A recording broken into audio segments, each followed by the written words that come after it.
Okay, here we go. Focus. Speed. I am speed. One winner. 42 losers. I eat losers for breakfast. Breakfast? Maybe I should have had breakfast. A little brekkie could be good for me. No, stay focused. Speed. I'm faster than fast, quicker than quick. I am lightning. Hey, London, you ready? Oh yeah, lightning's ready.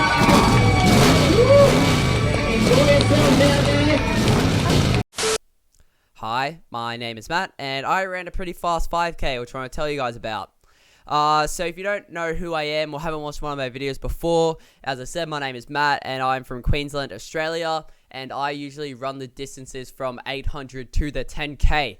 I am a two-time state cross-country champion and recently won the state championships in the steeplechase.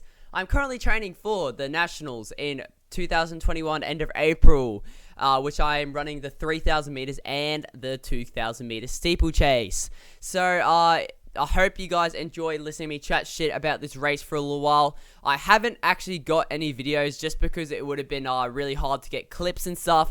But I'll try my best to break down the race and tell you guys what happened.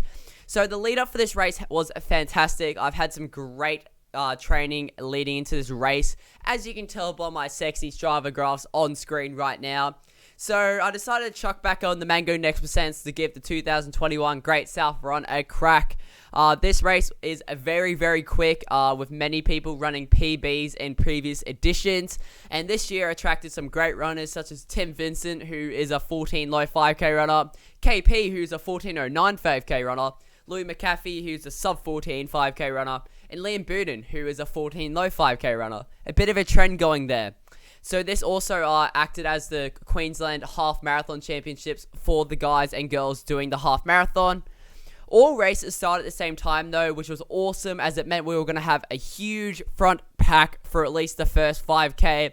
In my race, the 5K, I had Liam Willett, an Oz rep, and basically a bullet. I had Chevy Black, a 354 1500 meter runner who has found some great form, has been training fantastically, and Jacob Gross, a very promising junior. So this race was very, very exciting, and I was very much looking forward to it. And as you can tell by my start line thoughts, I was very much ready to try and get my PB of 15:12 a crack. But yeah, we are off and running. I got myself into a great position straight away, but was surprised that we weren't actually going that fast. I had not tapered at all for this, so my legs didn't actually feel that great, but I knew it was such a good opportunity to have such a great pack around me with about 15 to 20 guys in that front group.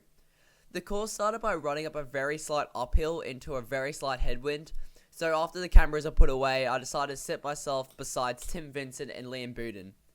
The first K was actually quite slow.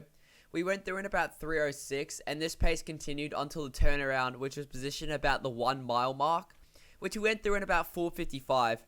Everyone negotiated the turn around really well, and then the hammer was dropped. Led by Chevy Black, the pace was dropped substantially, and the pack was broken up.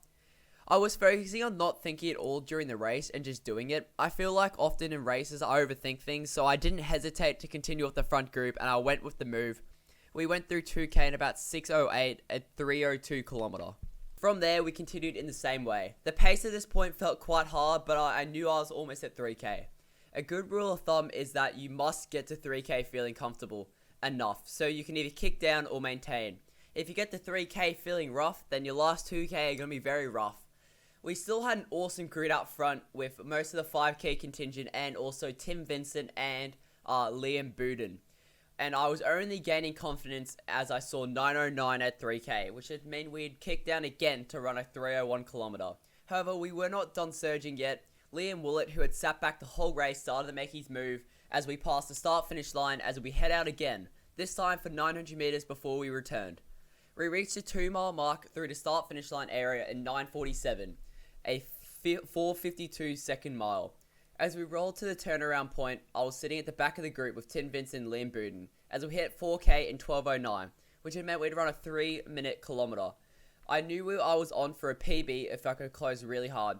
Once we hit the last turnaround point to head home, Liam Willett took off again like a bullet.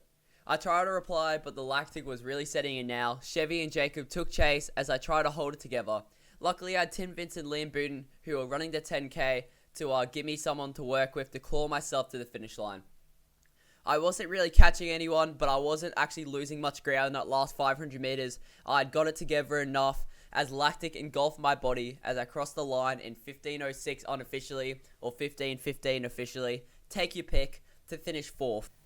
Obviously, I was very, very happy with that race. So I had broken a 5k PB, which has stood since August 2019. So I was ecstatic to finally break that. And it gives me a lot of confidence before Nationals in April, which I'm running the 2k steeple and the 3,000 meters. Recently, I've had some of my competitors run some really good times in Victoria.